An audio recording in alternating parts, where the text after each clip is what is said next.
বন্ধুরা কিছুদিন আগে একটা দারুণ ঘটনা ঘটেছে। ট্রেনের ড্রাইভার মানে লোকো পাইলট ট্রেন চালাতে চালাতে হঠাৎ করে স্টেশনের মধ্যে ট্রেন রেখে চলে গেছে। সে তার সিনিয়রদেরকে বলছে যে ভাই আমি আর ট্রেন চালাতে পারবো না, আমি ট্রেনকে আর এগিয়ে নিয়ে যেতে পারবো না, কারণ আমার ডিউটি টাইম কমপ্লিট হয়ে গেছে, আমি ভাই ওভারটাইম করতে পারবো না, তোমরা যা পারো করে নাও। তো একবার ভেবে দেখো এই ধরনের ঘটনা কেন ঘটছে। কারণ একটাই, সেই 2018-19 সালে লাস্ট নিয়োগের বিজ্ঞপ্তি বেরিয়েছিল এবং পরীক্ষা হয়েছিল। তারপর থেকে 4 থেকে 5 বছর আমাদের পার হয়ে গেল, না কোনো নিয়োগের বিজ্ঞপ্তি, না কোনো পরীক্ষা, না কোনো নিয়োগ। সুতরাং রেলের মতন এত একটা বড় ডিপার্টমেন্ট এমনি এমনি তো চলতে পারে না। প্রতি বছর বছর রিটায়ারমেন্ট তো হচ্ছে, প্রচুর মানুষ বেরিয়ে যাচ্ছে, তো সেই জায়গাগুলো তো ফুলফিল করতেই হবে। সুতরাং এই মতে দাঁড়িয়ে রেলের কাছে কোনো অপশান নেই, নিয়োগের বিজ্ঞপ্তি ওরা বের করছেই করছে, একদম 100% জেনুইন খবর। খুব দ্রুত তোমরা ভ্যাকান্সি লক্ষ্য করবে। তো কত ভ্যাকান্সি আসছে, কোন পোস্টের জন্য ভ্যাকান্সি আসছে, কোন পোস্টের এডুকেশন কোয়ালিফিকেশান কি, বয়স কি লাগবে, এই সমস্ত বিষয় নিয়ে আমরা A to Z তথ্য নিয়ে এই ভিডিওর মধ্যে আলোচনা করব। এবং যে বিষয়গুলো আমি তোমাদের সামনে তুলে ধরবো কোনোটা মন গড়া কথা নয়, প্রত্যেকটাই কিন্তু অফিসিয়াল আপডেট, রেলের তরফ থেকে, রেল মন্ত্রণালয়ের তরফ থেকে যে সমস্ত তথ্য বা নোটিফিকেশনের মাধ্যমে বিষয়গুলো উঠে আসছে, সেই বিষয়গুলো খুব দ্রুত এই ভিডিওর মধ্যে দিয়ে আমি তোমাদের সামনে তুলে ধরবো। ঠিক আছে, চলো শুরু করছি। বোর্ডের দিকে লক্ষ্য করো। দেখো টোটাল ভ্যাকান্সি যদি প্রশ্ন করো দাদা এই মতে দাঁড়িয়ে রেলে কত ভ্যাকান্সি খালি আছে, এই তো এইসব ঘটনা ঘটছে, টোটাল কত পদ খালি আছে।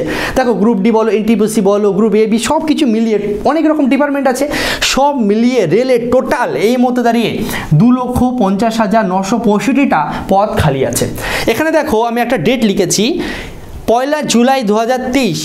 এই ডেটের আগে রেল আরেকবার আমাদের একটা বিষয় জানিয়েছিল, একটা নোটিফিকেশান দিয়ে জানিয়েছিল যে রেলে টোটাল পদ খালি আছে 3,12,895। ঠিক আছে, আবার কি করলো 1 জুলাই 2023 সালে এটাকে কমিয়ে রেল জানালো যে এখন এই মুহূর্তে খালি আছে 2,50,965। এবার তোমার মনে কোশ্চেন নিশ্চয়ই আসছে যে দাদা আগে ছিল 3,12,000, হঠাৎ করে রেল এটা কেন জানালো বা এটা হঠাৎ করে কেন কমলো? দেখো অ্যান্সারটা হচ্ছে, এর আগে যারা NTPC বা গ্রুপ ডির পরীক্ষা দিয়েছিল তাদের অনেকের কি ছিল, জয়েনিং বাকি ছিল। তো কি হয়েছে, যখন এটা জানিয়েছে তারপরে অনেকেও জয়েন করেছে যারা আগে পরীক্ষা দিয়েছিল, যার ফলে কি হয়েছে এই ভ্যাকান্সিটা কমে গেছে। এই মধ্যে দাঁড়িয়ে টোটাল আমাদের যে ভ্যাকান্সি বলো বা পোস্ট বলো খালি আছে 2,50,965। এরপরে দেখো আমি লিখেছি যে এর মধ্যে গ্রুপ সি, দেখো তোমরা প্রত্যেকে জানো যে রেলের অনেক রকম গ্রুপ হয়, group A, group B, group C, group D। সেই অনুযায়ী গ্রুপ সি এর টোটাল পোস্ট হচ্ছে 2,48,895, টোটাল 2 লক্ষ এটার মধ্যে থেকে, এবং গ্রুপ A আর B মিলিয়ে হচ্ছে 2,070টা। বুঝতে পারলে? আচ্ছা, এরপরে খুব গুরুত্বপূর্ণ একটা জিনিস ভালো করে লক্ষ্য করো। রেলের পরে না প্রেশার এসছে যে এত বছর পার হয়ে যাচ্ছে, রেল কেন কোনো নিয়োগের বিজ্ঞপ্তি বের করছে না, কেন কোনো নিয়োগ করছে না। তো রেল তখন অ্যান্সার দেয়, এর আগের বারে যখন লাস্ট ওরা পরীক্ষা নিয়েছিল প্রচুর ছেলে মেয়ে ফর্ম ফিল আপ করেছিল, যেহেতু একসঙ্গে অনেক নিয়োগ কমপ্লিট করতে হচ্ছে, অনেক কিছু প্রসেস একসঙ্গে কমপ্লিট করতে হচ্ছে, তার জন্য রেলের নাকি এত সময় চলে যাচ্ছে। তার জন্য রেল এবার চিন্তাভাবনা করছে যে টোটাল 2,50,965 যে ভ্যাকান্সি আছে সেটাকে একবারে বের করবে না। অর্থাৎ তুমি যদি ভেবে থাকো যে একবারে এত নিয়োগের বিজ্ঞপ্তি আসবে, সেটা কিন্তু তুমি ভুল ভাবছো, সেটা আসবে না। রেল যেটা চিন্তা ভাবনা করেছে এটাকে দুটো ফেজের মধ্যে দিয়ে কমপ্লিট করবে। ঠিক আছে, ফেজ 1 এবং ফেজ 2, অর্থাৎ 1,25,000 প্রথমে ভ্যাকান্সি আগে বের করবে, এটা যখন নিয়োগের সব কিছু প্রসেস কমপ্লিট হয়ে যাবে তারপর সেকেন্ড ফেজে গিয়ে আবার 1,25,000 মতন কিন্তু বের করবে। ঠিক আছে, আশা করছি এতক্ষণ যা যা বললাম খুব সহজে বুঝতে পারলে। নেক্সট পেজে আমরা জানবো এই 1,25,000 যে ভ্যাকান্সিটা খুব দ্রুত আমাদের আসছে, কবে নাগাদ আসছে, কোন পোস্টে কত ভ্যাকান্সি খালি আছে অফিসিয়াল আপডেট অনুযায়ী, কোন পোস্টের ক্ষেত্রে আমার এডুকেশন কোয়ালিফিকেশান কী লাগবে, কোন পোস্টের ক্ষেত্রে আমার বয়স কি লাগবে। অর্থাৎ নেক্সট পেজে খুব সহজে তুমি বুঝতে পারবে তোমার যোগ্যতা অনুযায়ী কোন নিয়োগের বিজ্ঞপ্তি আসতে চলেছে, এবং সেই অনুযায়ী তুমি কিন্তু এখন থেকে প্রস্তুতি নেওয়া শুরু করতে পারবে। ঠিক আছে, খুব ভালো করে মনোযোগ দাও। দেখো মোটামুটি 5 থেকে 6 রকম নিয়োগের বিজ্ঞপ্তি কিন্তু আমাদের আসছে বা পোস্টে ভ্যাকান্সি আমাদের আসছে। এবার তুমি যদি প্রশ্ন করো দাদা এই এতগুলো ভ্যাকান্সির মধ্যে বা এতগুলো পোস্টের মধ্যে কোন পোস্টে নিয়োগের বিজ্ঞপ্তি সব থেকে আগে আসবে একটু বলো। দেখো অ্যান্সার হচ্ছে সব থেকে আগে আসবে হয় RPF অথবা এই দুটো, মানে হচ্ছে তোমার ALP মানে হচ্ছে অ্যাসিস্ট্যান্ট লোকো পাইলট, মানে ট্রেনের ড্রাইভার, যেটা একটু আগে বললাম না যে পালিয়ে গিয়েছে, প্রচুর পদ খালি। কি করছে বলো তো, দেখা যাচ্ছে যে 4 জনের কাজ 2 জনকে দিয়ে করাচ্ছে। ঠিক আছে, ওভার টাইম খাটাতে খাটাতে দেখা যাচ্ছে যে 8 ঘন্টা একটা টাইমিং থাকে, একটা মানুষ 8 ঘন্টা ধরো কাজ করে, এবার তাকে বলছে ভাই 8 ঘন্টায় হবে না, তুমি 16 ঘন্টা কাজ করো। স্বাভাবিক ব্যাপার, সে তখন তো পালানোর চিন্তাভাবনা করবেই, একটা মানুষ কত কাজ করতে পারে। ঠিক আছে, লোক নিচ্ছে না, একজনকে দিয়ে 5 জনের কাজ করাচ্ছে, তো এটা তো হবেই, তাই না? তো দেখো সব থেকে আগে যেটা আসবে হয় এটা আসছে, নাহলে এটা আসছে। ঠিক আছে, হয় অ্যাসিস্ট্যান্ট লোকো পাইলট এবং টেকনিশিয়ান একসঙ্গে আসবে, অথবা তোমাদের আরপিএফ মানে কি, আরপিএফ মানে কি রেলওয়ে প্রোটেকশন ফোর্স, রেল পুলিশের কিন্তু বিজ্ঞপ্তি আসছেই আসছে। ঠিক আছে, তো রেল পুলিশের কথা যদি আমি আগে তোমাদেরকে বলি, কারণ এর জন্য তোমরা বেশিরভাগ ছাত্রছাত্রী যেহেতু অ্যাপ্লাই করতে পারবে। ঠিক আছে, টোটাল ভ্যাকান্সি এই মুহূর্তে দাঁড়িয়ে যে অফিসিয়াল আপডেট উঠে আসছে মিনিমাম 9000 মতন থাকছে, কিছু বেশি বা কম হতে পারে, কম হওয়ার সম্ভাবনা নেই, বেশি হওয়ার কথা আছে। যোগ্যতা কি লাগে, তুমি যদি কনস্টেবল পদের জন্য অ্যাপ্লাই করো তাহলে তোমার যোগ্যতা মিনিমাম যদি মাধ্যমিক পাস হয় তাহলে যথেষ্ট, কোনো রকম পার্সেন্টেজের ব্যাপারটা নেই, ছেলে এবং মেয়ে উভয় কিন্তু তোমরা আবেদনের যোগ্য। এবং তুমি ধরে নাও যদি 9000 আসে, 4500 মেয়েদের জন্য থাকবে, 4500 ছেলেদের জন্য থাকবে। ঠিক আছে, ছেলে মেয়ে উভয়ের জন্যই থাকবে, বাংলা ভাষায় পরীক্ষা দিতে পারবে নিজের মাতৃভাষায়, সিম্পল মাধ্যমিক পাস হলে অ্যাপ্লাই করা যায়, কোনো রকম পার্সেন্টেজের ব্যাপার স্যাপার থাকে না। এবার তুমি ধরো যদি বলো যে আমি উপর পোস্টে চাই, আমি সাব ইন্সপেক্টর হব, তাহলে তোমার যোগ্যতা কিন্তু তখন গ্র্যাজুয়েশন চাই। ঠিক আছে, গ্র্যাজুয়েশন পাস তোমাকে হতে হবে। ঠিক আছে, আচ্ছা বয়সের কথা যদি বলি, তুমি যদি কনস্টেবল পদের জন্য অ্যাপ্লাই করো বা কনস্টেবল হতে চাও, মিনিমাম তোমার হতে হবে 18 বছর, ম্যাক্সিমাম 25 বছর। এটা কাদের জন্য, তোমরা যারা জেনারেল ক্যান্ডিডেট তাদের জন্য। এসসি এসটি ওবিসিরা যেমন বয়সের ছাড় পাবে, ওবিসিরা 3 বছর ছাড় পাবে, আর এসসি আর এসটি মানে শিডিউল কাস্ট এবং শিডিউল ট্রাইবরা 5 বছর করে ছাড় পাবে। ঠিক আছে, তাহলে আমি যদি কনস্টেবল পদে চাকরি পেতে চাই, আমার মিনিমাম 18 হওয়া চাই, ম্যাক্সিমাম 25 হওয়া চাই জেনারেলদের জন্য। এছাড়া তুমি যদি সাব ইন্সপেক্টর হতে চাও তাহলে তোমার মিনিমাম হওয়া চাই 20 বছর, ম্যাক্সিমাম হওয়া চাই 25 বছর, যেরকম বাকিরা ছাড় পায় ছাড় পাবে। আশা করি আরপিএফ অর্থাৎ রেল পুলিশের ব্যাপারটা তোমরা বুঝতে পারলে। আশা করছি আরপিএফ সব থেকে আগে আসলেও আসতে পারে, অথবা দ্বিতীয় পোস্ট কিন্তু এটা আমাদের আসবেই আসবে। ঠিক আছে, আচ্ছা চলো এরপরে আমরা চলে যাই, যেটা সব থেকে আগে আসার আমাদের সম্ভাবনা রয়েছে সেটা হচ্ছে আরআরবি এএলপি। এএলপির ফুল ফর্ম হচ্ছে অ্যাসিস্ট্যান্ট লোকো পাইলট, যাকে আমরা বলছি ট্রেনের ড্রাইভার। এবং একই সঙ্গে আরেকটা ভ্যাকান্সি আমাদের বেরোয়, সেটা হচ্ছে আরআরবি টেকনিশিয়ান। এই দুটো পোস্টের কিন্তু একসঙ্গে নিয়োগের বিজ্ঞপ্তি আমাদের বের হয়। ঠিক আছে, এএলপি মানে হচ্ছে তোমাদের লোকো পাইলটে এই মধ্যে দাঁড়িয়ে যে আপডেট উঠে আসছে 20,000 মতন পদ খালি আছে, 20,000 মতন ভ্যাকান্সি আসতে চলেছে। এবং টেকনিশিয়ানের ক্ষেত্রে 10,000 মতন কিন্তু ভ্যাকান্সি আসতে চলেছে, কিছু কম বা বেশি কিন্তু হতে পারে। ঠিক আছে, আচ্ছা তুমি যদি লোকো পাইলট হতে চাও, তুমি যদি প্রশ্ন করো দাদা আমি লোকো পাইলট অর্থাৎ ট্রেনের ড্রাইভার হতে চাই, আমার যোগ্যতা কি হওয়া প্রয়োজন, দেখো তোমাকে মিনিমাম মাধ্যমিক পাস তো করতেই হবে। তবে শুধু মাধ্যমিক পাস হলে এখানে হবে না, মাধ্যমিকের সঙ্গে সঙ্গে হয় তোমাকে আইটিআই করতে হবে, অথবা ডিপ্লোমা বা পলিটেকনিক ইঞ্জিনিয়ারিং যেটা হয় সেটা তোমাকে করতে হবে, অথবা বিটেক বা যে কোনো ইঞ্জিনিয়ারিং কোর্স কিন্তু তোমাকে কমপ্লিট করতে হবে মাধ্যমিকের সঙ্গে সঙ্গে, তাহলেই তুমি অ্যাপ্লাই করতে পারবে, নাহলে করতে পারবে না। গোদা বাংলায় বললে মাধ্যমিকের সঙ্গে সঙ্গে টেকনিক্যাল কোনো ডিগ্রি তোমার অবশ্যই থাকা চাই লোকো পাইলট হতে গেলে। ঠিক আছে, এবার চলে আসি টেকনিশিয়ান। দেখো টেকনিশিয়ানের ক্ষেত্রে আমি প্রথমে লিখেছি সেম মানে কি, এখানে যা যোগ্যতা আছে এটা তো সেম, যাদের আছে তারা তো অ্যাপ্লাই করতে পারছি। মানে খুব সহজে বললে যারা লোকো পাইলটের জন্য অ্যাপ্লাই করতে পারবে তারা কিন্তু টেকনিশিয়ানের জন্য অ্যাপ্লাই করতে পারবে। এছাড়া আর একটা ক্যাটাগরি স্টুডেন্ট যারা এক্সট্রা শুধুমাত্র টেকনিশিয়ানের জন্য অ্যাপ্লাই করতে পারবে, সেটা কারা, যারা উচ্চ মাধ্যমিকে সায়েন্স নিয়ে পাশ করেছো, অর্থাৎ যাদের 11-12-এ ফিজিক্স কেমিস্ট্রি এবং ম্যাথ ছিল, তারা কিন্তু শুধুমাত্র টেকনিশিয়ানের জন্য এক্সট্রা অ্যাপ্লাই করতে পারবে, লোকো পাইলটের জন্য অ্যাপ্লাই করতে পারবে না। ঠিক আছে, বয়সের কথা যদি বলি, মোটামুটি তোমার ধরে নাও যারা জেনারেল ক্যান্ডিডেট মিনিমাম 18, ম্যাক্সিমাম তোমার 30 বছর হতে হবে। এসসি এসটি ওবিসিরা যেমন ছাড় পাবে, ওবিসি 3 বছর, এসসি এসটিরা 5 বছর করে এক্সট্রা বয়সের ছাড় পাবে। ঠিক আছে, তো এই 3টে ভ্যাকান্সি সব থেকে আগে আমরা লক্ষ্য করছি। এরপরে চলে আসি 4 নম্বর যে পোস্ট আমি লিখেছি RRC level 1 group C post. অনেকের এটা প্রথম চেনা মনে মানে অচেনা মনে হবে, এই পোস্ট আগে হয়তো তুমি শোনোনি। দেখো যেটা আগে আমাদের গ্রুপ ডি ছিল না, রেলের গ্রুপ ডির চাকরি যেটা আমরা বলি, সেটারই নাম পরিবর্তন হয়ে এখন হচ্ছে RRC level 1 group C post, মানে গ্রুপ ডিটাকে গ্রুপ সি পোস্ট করে দিচ্ছে। আগে কি হতো জানো, গ্রুপ ডি চাকরির জন্য শুধুমাত্র মাধ্যমিক পাস হলেই অ্যাপ্লাই করা যেত। লাস্ট যে 2018 সালে যে ফর্ম ফিল আপ হয়েছিল, সেক্ষেত্রে যার যোগ্যতা সিম্পল মাধ্যমিক সেই অ্যাপ্লাই করতে পেরেছে এবং সেই অনুযায়ী তারা এখন চাকরি পাচ্ছে বা পেয়েছে। বুঝতে পারলে, কিন্তু এই মুহূর্তে দাঁড়িয়ে যে অফিসিয়াল আপডেট উঠে আসছে, নেক্সট যে ভ্যাকান্সি আমাদের আসছে সেক্ষেত্রে শুধু মাধ্যমিকে জল গরম হবে না, মাধ্যমিকের সঙ্গে সঙ্গে রেল আইটিআই চাইবে।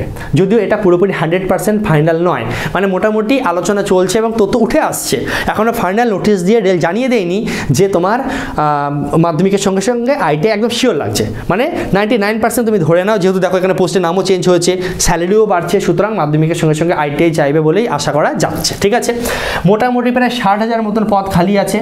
খুব দ্রুত আমরা মোটামুটি এগুলো হয়ে যাওয়ার পরে, এলপি বলো আরপিএফ বলো, এগুলো হয়ে যাওয়ার পরে আস্তে আস্তে এই ভ্যাকান্সিটাও কিন্তু আমরা লক্ষ্য করবো 2024-এ। ঠিক আছে, আমি কি বললাম মাধ্যমিক তার সঙ্গে আইটিআই তোমাদের লাগবে। বয়স মোটামুটি মিনিমাম 18 ম্যাক্সিমাম 30, যারা জেনারেল ক্যান্ডিডেট তাদের জন্য বাকিরা যেমন ছাড় পায় তেমন পাবে, ঠিক আছে। আচ্ছা, নেক্সট যে ভ্যাকান্সি তোমাদের টিটিই, ঠিক আছে, মানে যারা টিকিট কালেক্ট করে বা ট্রেনে উঠে টিকিট চেক করে, ঠিক আছে।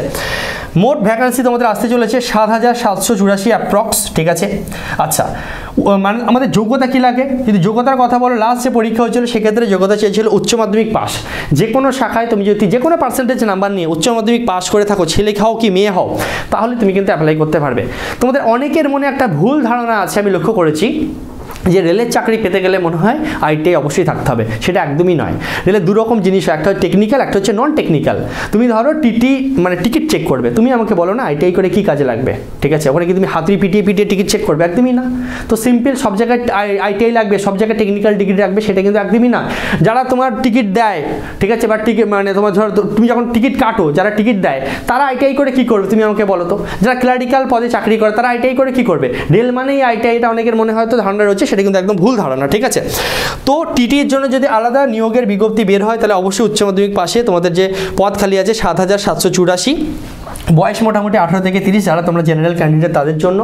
এছাড়া তোমরা জানো যে এনটিপিসি বলে একটা নন টেকনিক্যাল গ্রুপের আমাদের ভ্যাকান্সি বেরোয়, যেক্ষেত্রে উচ্চ মাধ্যমিক এবং গ্র্যাজুয়েশন পাস দুরকম পোস্টেই কিন্তু, মানে দুরকম কোয়ালিফিকেশানে কিন্তু বিভিন্ন রকম পোস্ট থাকে, ঠিক আছে। এনটিপিসি যখন ফর্ম ফিল আপ হবে, কিছু পোস্ট এমন থাকে যারা উচ্চ মাধ্যমিক পাস তারা অ্যাপ্লাই করতে পারবে, আর কিছু পোস্ট এমন থাকে যারা গ্র্যাজুয়েশন পাস তারা অ্যাপ্লাই করতে পারবে, ঠিক আছে। কোনো আইটিআই ফাইটিআই লাগে না। মোটামুটি 18,000 মতন কিন্তু শূন্যপদ এখন আছে, মানে সামনে আসতে চলেছে উচ্চ মাধ্যমিক এবং গ্র্যাজুয়েশন।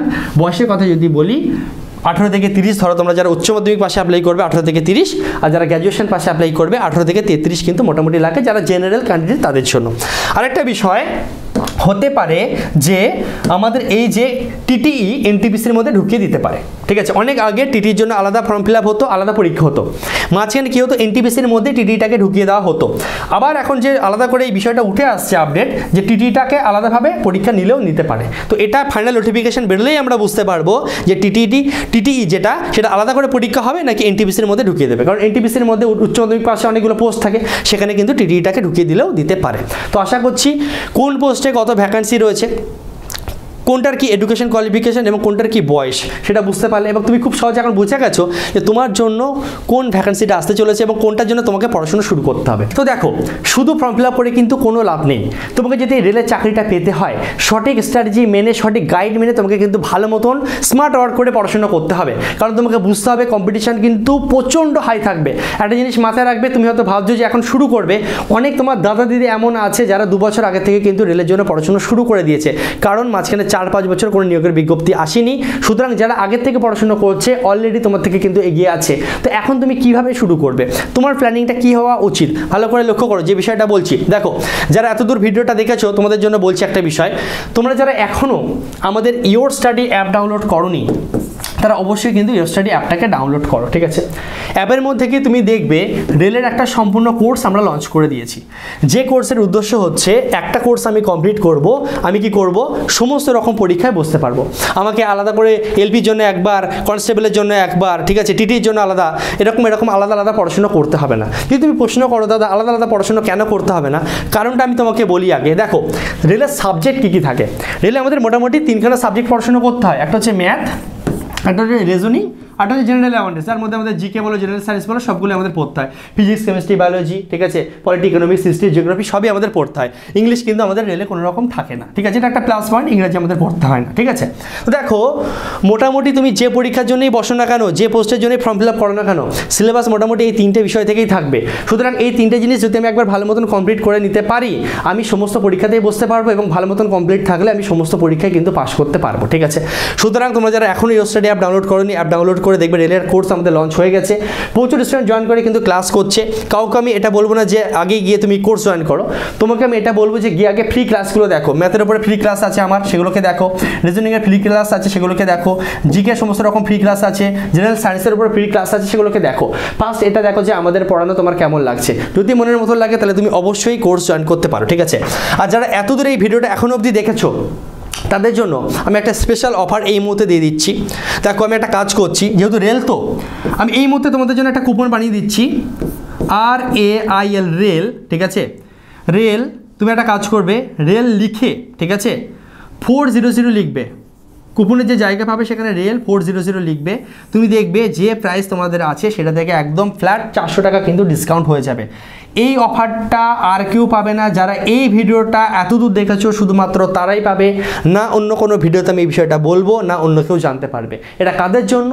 যারা এখনও অবধি এই ভিডিওটা দেখছো, যারা এত দূর দেখেছো শুধুমাত্র তারাই এই অফারটা পাচ্ছ, বাকিরা পাচ্ছ না। ঠিক আছে, অ্যাপ ডাউনলোড করে ফ্রি ক্লাস দেখে যদি তোমার ভালো লাগে এই কুপন ইউজ করে 400 টাকা ফ্ল্যাট ডিসকাউন্ট নিয়ে তুমি অবশ্যই কোর্স জয়েন করো। আমি তোমাকে এটুকু প্রমিস করছি, তুমি যদি কোর্স জয়েন করে ভালো করে পড়াশোনা করো, চাকরি তোমার হাতে থাকবে, এক্সাম তুমি অবশ্যই ক্র্যাক করতে পারবে। ঠিক আছে, বাকি তুমি কন্ট্যাক্ট নাম্বার দেখতে পাচ্ছ, এছাড়া আমি এখানে লিখে দিচ্ছি 8961997944। এই কন্ট্যাক্ট নাম্বারে তুমি হোয়াটসঅ্যাপ অথবা কল করে আরও ডিটেলস কিন্তু জানতে পারো। ঠিক আছে, বাকিটা তুমি বুদ্ধিমান, নিজে বুঝতে পারছো, তোমার উপর ছাড়লাম। ওকে, আচ্ছা, এরপর আরেকটা বিষয় তোমাদের লাস্ট আমি একটু বলি যে দাদা সবই তো বললে, আমাদের নিয়োগের বিজ্ঞপ্তি কবে নাগাদ আসছে একদম শিওর বলো। দেখো এই মুহূর্তে দাঁড়িয়ে যা আপডেট উঠে আসছে বা যে পরিস্থিতি চলছে, যে কোনো সময় কিন্তু লোকো পাইলট বলো বা আমাদের আরপিএফের কিন্তু ভ্যাকেন্সি যে কোনো সময় আসতে পারে। তবে ম্যাক্সিমাম তুমি যদি প্রশ্ন করো দাদা কবে নাগাদ একদম শিওর বেরোচ্ছে, লাস্ট কদিন অবধি ওয়েট করতে হবে, যেটা উঠে আসছে আপডেট সেটা হচ্ছে লাস্ট মার্চ মাস। ঠিক আছে, মার্চ 2024 ম্যাক্সিমাম, এর আগেই আসবে আশা করা যাচ্ছে। ম্যাক্সিমাম 2024-এর মার্চ মাস অবধি তোমাকে অপেক্ষা করতে হবে, তার মধ্যে কিন্তু আমাদের নিয়োগের বিজ্ঞপ্তি আসছে। এবং যেটা আগে বললাম, সব থেকে আগে তোমাদের কি আসবে, সব থেকে আগে তোমাদের হয় আরপিএফ আসবে অথবা এলবি মানে অ্যাসিস্ট্যান্ট লোকো পাইলট আসবে। তো আশা করছি তুমি বুঝতে পারলে যে তোমার যোগ্যতা অনুসারে কীভাবে পড়াশোনা শুরু করা উচিত এবং সেইভাবে পড়াশোনা শুরু করে দাও। কম্পিটিশন প্রচুর হয়, আগেই বললাম। ঠিক আছে, আর তুমি যদি চেয়ে থাকো যে পার্টিকুলার একটা পোস্ট নিয়ে আরও ডিটেলস জানতে চাও, সিলেকশন প্রসেস থেকে শুরু করে কোন সাবজেক্ট থেকে কত নম্বরের কোশ্চেন আসছে, সিলেবাস কী রয়েছে, সিলেকশন আর কী ধাপ রয়েছে, কতগুলো পরীক্ষা দিতে হয়, কত নম্বরের পরীক্ষা হয়, একটু যা সমস্ত তথ্য যদি পার্টিকুলার একটা পোস্ট নিয়ে আরও ডিটেলসে জানতে চাও, তাহলে আমাকে কমেন্ট করো। যে পোস্টের উপরে সবথেকে বেশি কমেন্ট আসবে সেই পোস্টের উপরে আমি ডিটেলস ভিডিও নিয়ে আসবো। সাপোজ তুমি জানতে চাও যে আরপিএফ, দাদা আরপিএফ সম্বন্ধে একদম ডিটেলস ভিডিও আমার জন্য নিয়ে আসো। আরপিএফের যোগ্যতা কী লাগে, বয়স কী লাগে, তার সঙ্গে হাইট কী লাগে, দৌড় কী থাকে, লং জাম্প কী থাকে, হাই জাম্প কী থাকে, সমস্ত কিছু একদম ডিটেলস ভিডিও তোমাদের জন্য নিয়ে আসবো। ঠিক আছে, তো আশা করছি আজকের এই ভিডিওটা তোমাদের ভালো লাগলো। যদি ভালো লেগে থাকে অবশ্যই একটা লাইক করো, তাহলে আমি বুঝতে পারবো হ্যাঁ তোমাদের ভালো লেগেছে। অবশ্যই কমেন্ট বক্সে জানিও কেমন লাগছে। তার সঙ্গে সঙ্গে যারা সাবস্ক্রাইব করোনি অবশ্যই সাবস্ক্রাইব করতে ভুলো না। দেখা যায় নেক্সট ভিডিওতে। ভালো থেকো, সুস্থ থেকো, অ্যাপ ডাউনলোড করতে ভুলো না, কুপন কোড ইউজ করতে ভুলো না। জয় হিন্দ।